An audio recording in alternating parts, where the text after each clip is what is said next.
ला हौला वला कुव्वता इल्ला बिल्लाहिल अलिय्यिल अज़ीम। अऊज़ु बिल्लाहि मिनश शैतानिर रजीम। बिस्मिल्लाहिर रहमानिर रहीम। अल्हम्दुलिल्लाहि रब्बिल आलमीन। अस्सलातु वस्सलामु अला अशरफिल अंबियाइ वल मुरसलीन सय्यदिना व नबीना अबिल क़ासिम मुहम्मद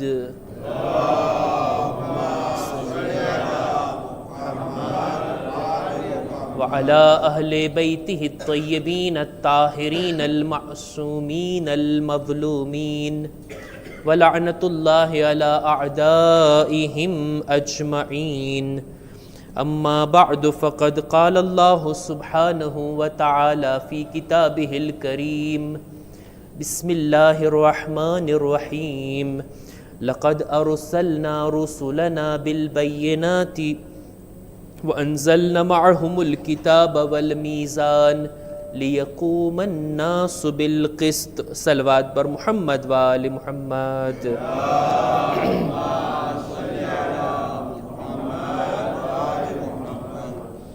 બપોરની આ મજલિસોના સિલસિલામાં આપ લોકોના ધ્યાનમાં હશે કે આપણી ચર્ચા હતી કરબલાનો કયામ, કરબલાનો બનાવ, એના મકસદ શું હતા, કઈ બાબતો હતી કે ઇમામ એના ખાતર આટલી મોટી કુરબાની આપ્યા કે જેની કોઈ મિસાલ જોવા નથી મળતી.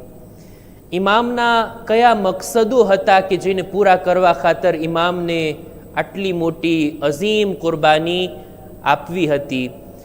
એ મકસદો સુધી પહોંચવા માટે આપણે ખુદ મકસદના બારામાં અમુક બાબતોને રજૂ કર્યા. ત્યારબાદ આ વાતને પણ રજૂ કર્યા કે ખુદા પણ જો કોઈ કામ અંજામ આપે ને તો એની પાછળ પણ મકસદ રહેલો હોય છે. અને એ મકસદ ખુદ પોતાને ફાયદો પહોંચાડવો નથી, બલકે પોતાની મખલુકાતને ફાયદો પહોંચાડવાનો હોય છે. કુરાન મજીદની આયતોથી આપણે આ વાતને બયાન કર્યા કે આ જમીનો આસમાન ખુદાએ પેદા કર્યા, આ સૂરજ, ચાંદ અને સિતારાને પેદા કર્યા. આટલું જ નહીં, ખુદ ઇન્સાનને ખુદાએ બનાવ્યો તો એની પાછળ કંઈ ને કંઈ મકસદ છે. આપણી વાત અહીંયા સુધી હતી. વાતને આગળ વધારું છું. ખુદાએ રસૂલોને મોકલા, પૈગંબરોને મોકલા લોકોની દરમિયાન, એનો પણ એક મકસદ છે. એક નહીં બલ્કે અનેક મકસદ છે કુરાન મજીદની આયતોને જો જોવામાં આવે. खुद पैगंबर इस्लाम रसूल खुदा सल्लल्लाहु अलैहि वसल्लम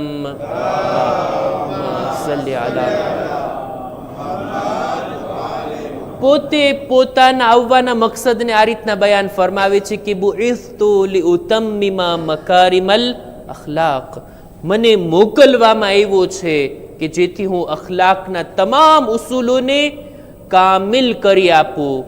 એના તમામ દરજા સુધી હું અખલાકના તમામ ઉસૂલોને, અખલાકી બાબતોને હું બયાન કરી શકું. અમલથી અને કૌલથી રસૂલે ખુદા કરીને પણ બતાવ્યા. કુરાન મજીદની જે આયતની મેં તમારી સામે તિલાવત કરી, સૂરે અંબિયાની બલકે સૂરે હદીદની 25મા નંબરની આયત, ખુદાની અંદર પોતાના રસૂલોને મોકલવાનું કારણ અને મકસદને બયાન કરે છે. ફરમાવે છે લકદ અરસલના રૂસુલના, અમે અમારા રસૂલોને મોકલા, બિલ બય્યનાત, ખાલી હાથ નથી મોકલા, અમારી નિશાનીઓની સાથે મોકલા છે. અમારા તરફથી દલીલોની સાથે મેં નબીને મોકલા છે. વ અંઝલના મઅહુમુલ કિતાબ વલ મીઝાન, એમને આસમાની કિતાબો પણ આપી અને એવા કાયદા કાનૂન કે જેનાથી હક અને બાતિલને ઓળખી શકાય, એવા કાયદા કાનૂન કે જે ન્યાય અને ઇન્સાફ માટે જરૂરી છે, એની સાથે અમે રસૂલોને મોકલા. શા માટે? લે યકૂમન નાસુ બિલ કિસ્ત. અરબીમાં લગભગ લામ હોય ને એ ઇલ્લત અને કારણ બતાવવા માટે હોય. રસૂલને મોકલા, આસમાની કિતાબ નાઝિલ કરી. શા માટે? લે યકૂમન નાસુ બિલ કિસ્ત, જેથી લોકોની દરમિયાન લોકો અદલો ઇન્સાફની સાથે કયામ કરે, લોકોની દરમિયાન અદલો ઇન્સાફ ફેલાય, સમાજમાં ન્યાય, ઇન્સાફ અને જસ્ટિસ આ ફેલાય. એ માટે અમે રસૂલોને મોકલા. ખુદા કારણ બતાવે છે, ઇલ્લત બતાવે છે. ખુદાના દરેક કામો પાછળ મકસદ હોય. હવે આવીએ જોઈ ઇબાદતો જે ખુદાએ વાજિબ રાખી છે. હમણાં જ આપણે નમાઝ પડ્યા ને, માહે મુબારક આવશે તો રોઝા પણ રાખશું. હજની મોસમ આવશે જેના ઉપર વાજિબ હોય હજમાં પણ જશે. દરેક આ બધા કામો, આ વાજિબ ઇબાદતો, એના પણ મકસદ છે કે નહીં? એવું તો નથી ને કે બસ ખુદાનું દિલ ચાહ્યું, બંદાઓ એમને નવરા દુનિયામાં ફરે છે, ચાલો ને કામે લગાડી દઈએ, 5 ટાઈમની નમાઝ પડો. આપણા લોકોનો મિજાજ હોય ને, ઓલા મજૂર લોકો, કામ કરવા વાળાઓ નવરા ના બેસવા જોઈએ.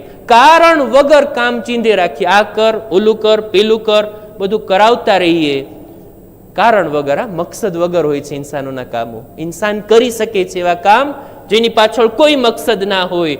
ખુદા પણ આવી જ રીતના, મેં આટલી નેમતો આપી છે, દુનિયામાં આટલા સુખેથી ફરે છે, ચાલને એને ઉઠાડો, ઊભો થા, 2 રકાત નમાઝ પડ ફજરની. ખુદાનું શું દિલ ચાહે છે એમ? ખુદાનું મન થાય છે કે બંદાને ભર નીંદરમાંથી ઉઠાડે, આવી ઠંડીમાં ગરમ બિસ્તરમાંથી ઊભો કરે? ના, ખુદાના દરેક કામો હિકમતથી ખાલી નથી હોતા. એક એક ઇબાદત પાછળ હિકમત છે, ફિલોસોફી છે. અચ્છા, શું ખુદાએ જેટલી ચીજોને વાજિબ કીધી છે બધાની ફિલોસોફી છે એ આપણને ખબર, એની પાછળ હિકમતો રહેલી છે એ પણ આપણને ખબર. શું મારા માટે બધી હિકમતોને જાણવી જરૂરી છે? નમાઝ, એની પાછળ કેટલી હિકમતો છે, બધીને હું જાણી લઉં પછી નમાઝ પડીશ. બીજી બધી ઇબાદતો ખુદાએ કુરાનમાં જે જે વાજિબ કીધું છે, એક એકના રીઝન અને કારણને જાણવા પાછળ હું રહું, અને એક એક બાબતોને જ્યારે હું બરાબર જાણી લઈશ, સમજી લઈશ, પછી ખુદાએ તારા દીન ઉપર અમલ કરીશ. ખુદાએ જે જે હરામ કીધું છે, શા માટે? બધું પહેલા જાણી લઉં પછી હું અમલ કરીશ. શું આ ફિક્ર અને વિચાર બરાબર છે કે હું જાણવા પાછળ શા માટે ઇસ્લામમાં આમ છે, શા માટે તેમ છે, શા માટે ઓલું હલાલ અને શા માટે ઓલું હરામ? વાત વાતમાં pourquoi, why, શા માટે આવો point d'interrogation રાખવાનો મને હક છે? સવાલ કરવો જોઈએ ને બંદાએ પોતાનાથી. આ મોકા ઉપર જેટલા વાજિબાત, જેટલા મુહર્રમાત, બેશક એની પાછળ કારણ અને રીઝન છે. મારી જવાબદારી વાજિબાત અંજામ આપવાની છે, હરામથી બચવાનું છે. એની રીઝન, એની ઇલ્લત, એના કારણોની પાછળ પડવું આ મારી જવાબદારી નથી. આ પહેલી વાત. આપણે બંદા છીએ અને એ આપણો માબૂદ છે. બંદાને ફક્ત આટલી ખબર પડી જાય, મારાથી મારો ખુદા આ ચાહે છે, બસ મારે એ કરવા લાગી જવાનું. પછી એનો લુત્ફો કરમ કે ક્યારેક ઈ આપણને આ ઇબાદતોની ફિલોસોફી પોતે બયાન કરે. એ મારા બંદા, આ વાજિબ કીધું છે, જાણે છે એનું કારણ આ છે. બંદુ વધારે કુરાજે થશે, એને ઉત્તેજન આવશે, પણ જાણવાની જવાબદારી મારી નથી. ખુદાની બારગાહમાં એવી ગુસ્તાખી કરવાની આપણી જુરઅત ના થવી જોઈએ. ખુદાએ શા માટે તે 2 રકાત નમાઝ સુબહની રાખી, શા માટે મગરિબની 3 રકાત? આ બધું એવી વાતો છે ને કે જેની પાછળ કારણો તો છે, કુરાનમાં પણ બયાન થયા છે, હદીસમાં પણ બયાન થયા છે, પણ મારી જવાબદારી ઈ નથી. એટલે જ એક ટર્મ યુઝ કરે છે આપણા ઉલમા અને ફુકા ઇલ્મે ફિકની અંદર, અને તે છે તઅબ્બુદ. તઅબ્બુદ એટલે ખુદાનો હુકમ થાય બંદાને, બંદો એને માનવા લાગે, કંઈ પૂછ્યા વગર, કંઈ વાંધો ઉઠાવ્યા વગર, કંઈ સવાલ વગર. આ પણ એક ઇમ્તિહાન છે ખુદાનું. હા, ડોક્ટર આપણને કે આ દવા ખાશો તમને સારું થઈ જશે, આપણે જાણીએ છીએ આમાં શિફા છે એટલે ખાઈએ ને સારું થઈ ગયું, પણ કોઈ એવો હુકમ આપણને આપે કે આ કામ કરો, શા માટે આપણને ખબર ના હોય અને આપણે કરવા લાગી જઈએ. ખુદાની સાથે આ રીતના આપણે કરવાનું છે. ખુદા જોવા માંગે છે પોતાના બંદાને કે કારણ જાણ્યા વગર મારો બંદો મારી વાત કેટલી માને છે. આને કહેવાય તઆબુદ. તઆબુદ ઘણા બધા અહેકામ એવા છે કે જે તઆબુદી છે. મારી બધી બાબતોમાં વધારે ઊંડા નથી ઉતરવું. આપણી વાત ક્યાંક ની ક્યાંક ચાલી જશે. આપણે એક બુઝુર્ગ આલિમે દીને 1000 વર્ષ પહેલા એક કિતાબ લખી, મરહુમ શેખ સદુકે, જેનું નામ છે ઇલલુશ શરાએ, શરીયતના કામોના રીઝન, કારણ, શા માટે આમ છે, શા માટે ઓલું છે, કેટલી બધી બાબતો. એકવાર મુતાલિયો કરવાની તૌફીક થઈ હતી. અમુક ચેપ્ટર વાંચ્યા હતા કે કેવી કેવી ઊંડી વાતો, હિકમતભરી વાતો ઇમામોએ બયાન કરી છે કે શા માટે ઇસ્લામમાં આમ છે, શા માટે આ જાયેઝ, શા માટે ઓલું ના જાયેઝ. જાણવું હોય તો આ કિતાબની અંદર દાખલ થવા જેવું છે. અમુક રીઝન આ ઇબાદતોના ખુદાએ કીધા છે કુરાનમાં, જેની 2-4 આયતોને તબરુકન હું પડીશ ઇન્શાઅલ્લાહ, અને અમુક હદીસોની અંદર બયાન કર્યા છે. જો જેટલી ઇબાદતો ઇસ્લામમાં છે ને, હલાલ અને હરામ, એના રીઝન જેટલા આપણને સમજમાં આવી શકતા હતા એ ખુદાએ અને હદીસોમાં માસૂમીને બયાન કર્યા. અમુક અમુક રીઝન એવા છે ને કે જે આપણી અક્લથી કોંત્ર નથી, આપણા અક્લથી વિરુદ્ધ નથી, બલકે એવા છે કે જે અક્લથી પણ ઊંચા છે. અમુક રીઝન, અમુક કારણ આપણી અક્લથી પણ ઊંચા છે, એટલે ઇમામો એને બયાન નથી કર્યા. જેટલું આપણી અક્લમાં આવી શકતું હતું ખુદાએ અને રસૂલે બયાન કર્યા. અમુક બાબતો એવી છે કે જે આપણા અક્લથી પણ ઉપર છે. આપણે પોતાને શું ગણીએ છીએ કે કાયનાતની બધી ચીજો મારા મગજમાં આવી જવી જોઈએ? ઘણી બધી એવી ચીજો છે ને જે આપણી મગજમાં ના આવે. એક કેપેસિટી હોય ને ઇન્સાનની અક્લની. આ બિલકુલ એવી જ રીતના છે. અમારા ઉસ્તાદે એક મિસાલ આપી હતી અને આજના જમાના પ્રમાણે આપવું જોઈએ. ઘણી બધી વસ્તુ છે ને આપણે નથી સમજી શકતા. નમાઝની પાછળ કેટલી ફિલોસોફી હશે, આ ચીજ હલાલ, એની પાછળ કેટલી હિકમતો હશે, નથી સમજી શકતા. બિલકુલ એવી જ રીતના એક બિલાડી માટે જો તમે ઇન્ટેલિજન્સ આર્ટિફિશિયલને બયાન કરો જોઈએ, ગમે તેટલી મહેનત કરી લ્યો, એ સમજવાની છે બિચારી. એને તમે મોબાઈલનું ફલાણું એપ્લિકેશન કેમ ચલાવાય શીખાડો જોઈએ, આવડવાનું છે, મગજમાં જ ના ઉતરે. એની કેપેસિટી જ નથી. ઇન્સાન જેટલું સમજી શકતો હતો ને એટલું ખુદાએ અને રસૂલે સમજાવ્યું છે, બયાન કર્યું છે. બાકી એના કરતાં પણ વધારે ચીજો આની અંદર છુપાયેલી છે. એ ઇન્સાન તો એને જાણતો નથી.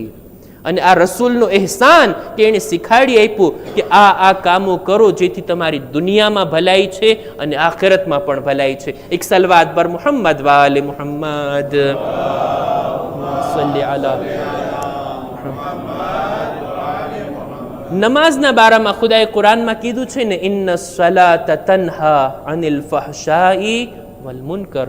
નમાઝ એનું એક કારણ આ છે, એક ફાયદો અને એક ફિલોસોફી આ છે કે જે બુરા કામોથી, બિલકુલ ખરાબ ગુનાહોથી ઇન્સાનને બચાવે છે.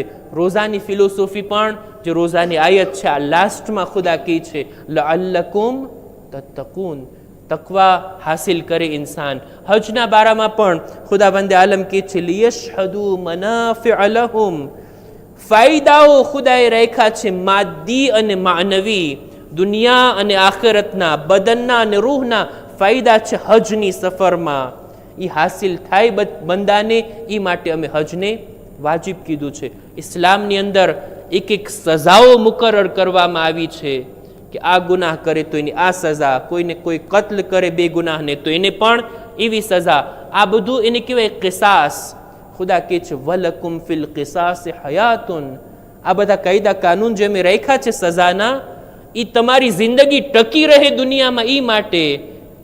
નહીતર એકબીજાને મારતા રહે અને કોઈ હિસાબ કિતાબ, કોઈ કાયદા કાનૂન ના હોય, ઇન્સાનિયત નાબૂદ થઈ જાય. ખુદાએ આ બધા કાયદા કાનૂન રાખ્યા છે. એક એકની ફિલોસોફી છે, એક એક ચીજોની પાછળ હિકમતો છે. મારી જવાબદારી એ છે કે મને ખબર પડી જાય આ કામ ખુદા મારાથી ચાહે છે, બસ હું એને કરવા લાગી જાઉં. ઇન્શાલ્લાહ આ ચર્ચાને આપણે આવતીકાલે પણ આગળ વધારશું. કરબલાની અંદર એવા જુલ્મ થયા છે, એક જુલ્મની દાસ્તાન છે.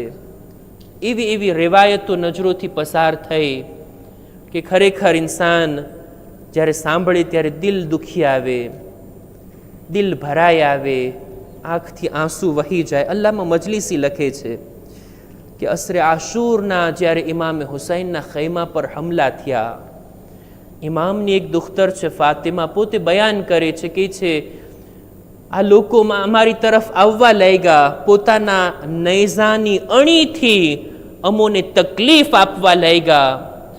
એક ઝાલિમે એવો નૈઝો મને પાછળથી માર્યો કે હું જમીન પર પડી ગઈ. મારા ગોશવારા ખેંચી અને ઉતારી લીધા. આ દીકરી બયાન કરે છે કે ત્યારબાદ ઝાલિમે પોતાના નૈઝાની અણીથી મારી ચાદરને પણ ખેંચી લીધી. એવો મારા પર હમલો થયો કે હું બેહોશ થઈ ગઈ. જ્યારે હું હોશમાં આવી, મેં જોયું કે મારું માથું મારા ફૂફીના ખોળામાં છે. મેં આંખોને બંધ રાખી અને મેં સવાલ કર્યો, એ ફૂફી અમ્મા, યા અમ્મતે હલ મિન ખિરકતિન અસ્તુરુ બિહા રાસી અન આયુનિન નુઝાર. એ ફૂફી અમ્મા, એક કાપડનો ટુકડો છે જેને હું મારા માથા પર રાખી શકું, કોઈ કપડું હોય તો મને આપો, હું લોકોને નજરોથી પોતાને છુપાવી શકું. બીબીનો જવાબ, યા બિન્તા અમ્મતુકી મિસ્લુકે. એ મારી દીકરી, તારી ફૂફી પણ તારી જેમ બેરેદા છે, એના માથા પર પણ રેદા નથી. ઝાલિમો મારી રેદાને પણ છીનવી ગયા. લઅનતુલ્લાહિ અલલ કૌમિ ઝાલિમીન વસયઅલમુ અલ્લઝીના ઝલમુ અય્ય મુન્કલબિન યન્કલિબૂન. ઇન્ના લિલ્લાહ વ ઇન્ના ઇલૈહિ રાજિഊન. માતમ હુસૈન યા હુસૈન.